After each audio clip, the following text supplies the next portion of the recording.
Every afternoon, Thomas the Tank Engine puffs along his branch line with Annie and Clarabelle. First, they pass the water mill. Next, they come to a big farm. Then, they can see a bridge with a village nestled either side of it. This is a special place. Whenever children hear Thomas coming along, they stand on the bridge waving until he is out of sight.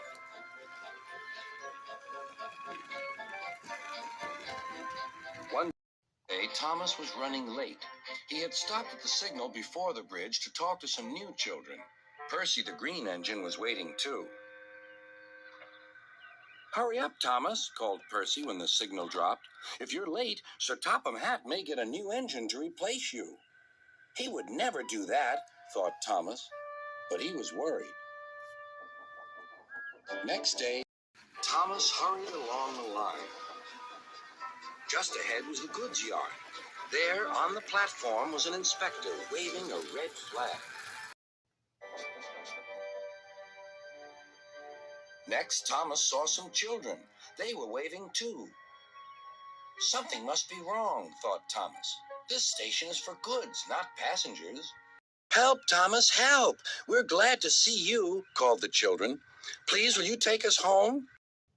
The station master explained to Thomas's driver that the school bus had broken down, and all the parents would be worried if the children were late. Thomas waited as the children walked down from the bridge.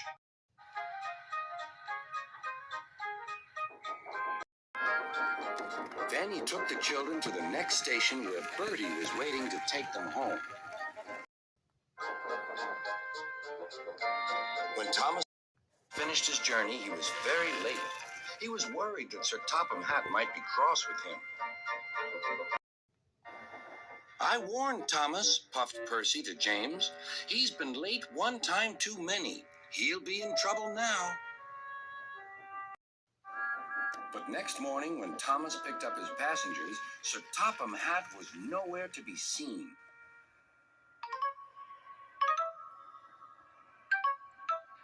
"Thank goodness," sighed Thomas.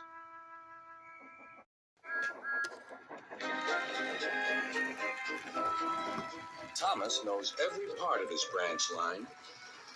Just ahead was a stretch where the hot sun had bent the rails on the track.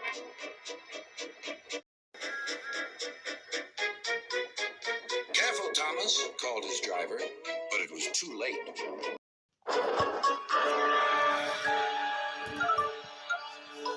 "That's done it," said his driver. "We shan't get any further today." "But what about my passengers?" asked Thomas. "Don't worry, they'll be looked after," replied his driver.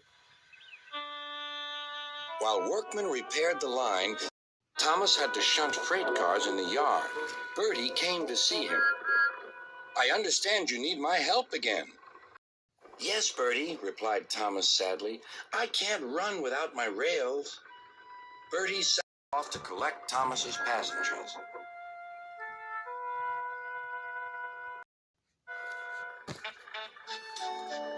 "Hello, Bertie," they said. "We're glad you're here."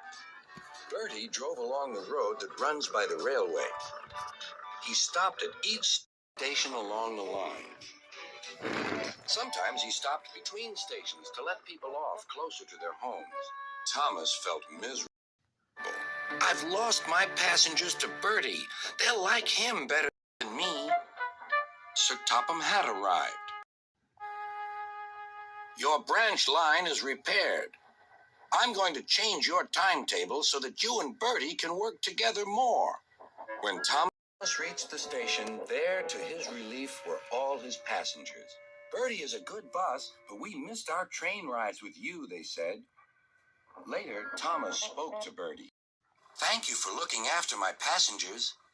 "That's all right, Thomas. I like to make new friends, but I'm glad to share them with you." "You're a good friend indeed," replied Thomas, "and always will be."